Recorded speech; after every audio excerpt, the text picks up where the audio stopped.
Assalamualaikum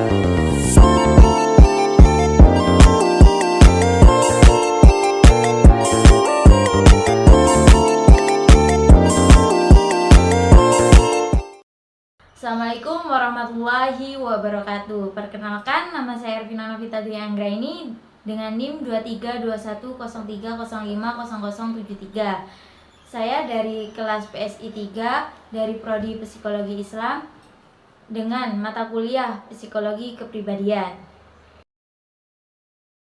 Kepribadian adalah keseluruhan pola pikir, perasaan, dan perilaku yang khas pada seseorang yang membedakannya dari orang lain.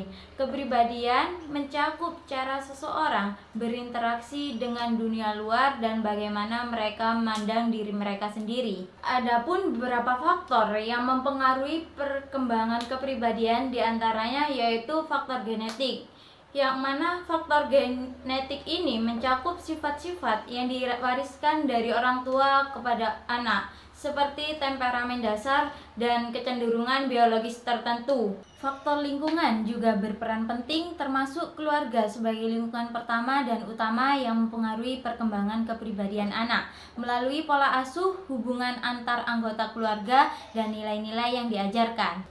Selain itu, kebudayaan tempat seseorang dibesarkan mempengaruhi cara berpikir, sikap, dan perilaku, serta lingkungan sekolah yang mencakup interaksi dengan guru dan teman sebaya, serta iklim emosional di kelas. Pengalaman hidup, baik positif maupun negatif, juga dapat membentuk dan mengubah kepribadian seseorang, seperti pengalaman traumatis atau pencapaian besar yang meninggalkan dampak signifikan. Faktor sosial seperti interaksi dengan teman, rekan kerja, dan masyarakat luas juga mempengaruhi perkembangan kepribadian, di mana dukungan sosial dan hubungan interpersonal yang sehat dapat membantu seseorang mengembangkan kepribadian yang positif. Dengan memahami faktor-faktor ini, kita bisa lebih memahami bagaimana kepribadian seseorang terbentuk dan berkembang sepanjang hidupnya. Teori kepribadian Sigmund Freud, yang dikenal sebagai teori psikoanalisis, telah memberikan kontribusi besar dalam bidang psikologi, namun juga menerima banyak kritik. Banyak konsep dalam teori Freud seperti id, ego, dan superego, serta mekanisme pertahanan diri sulit diuji secara empiris karena Freud sangat bergantung pada studi kasus individu dan pengalaman klinis yang membuat generalisasi teorinya ke populasi yang lebih luas menjadi sulit.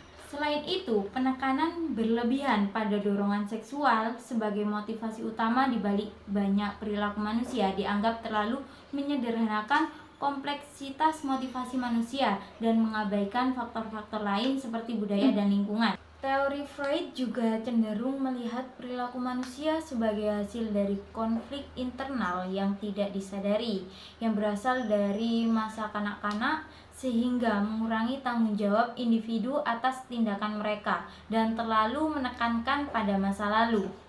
Beberapa konsep Freud seperti penis envy pada wanita dianggap bias gender dan tidak relevan dalam konteks modern, mencerminkan pandangan patriarkal yang tidak adil terhadap wanita.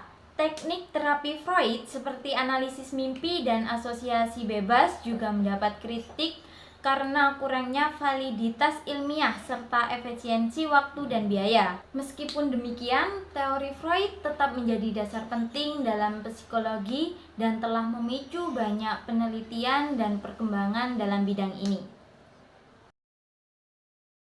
Perbedaan pandangan di antara para tokoh dan ilmuwan psikologi tentang kepribadian manusia mencerminkan betapa kompleks dan multifacetnya sifat manusia.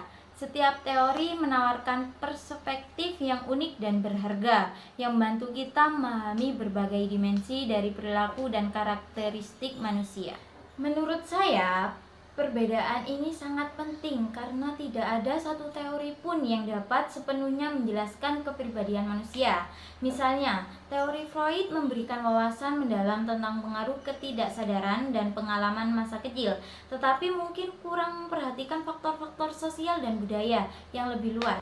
Sebaliknya, teori Adler dan Jung memperluas pemahaman kita dengan menekankan aspek sosial dan kolektif dari kepribadian.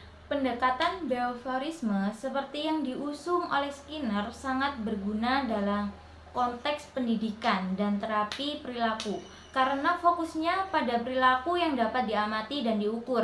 Namun, pendekatan ini mungkin mengabaikan aspek internal dan emosional yang juga penting dalam memahami kepribadian. Teori humanistik seperti yang dikembangkan oleh Rogers dan Maslow menekankan potensi manusia untuk pertumbuhan dan aktualisasi diri yang sangat relevan dalam konteks konseling dan pengembangan pribadi.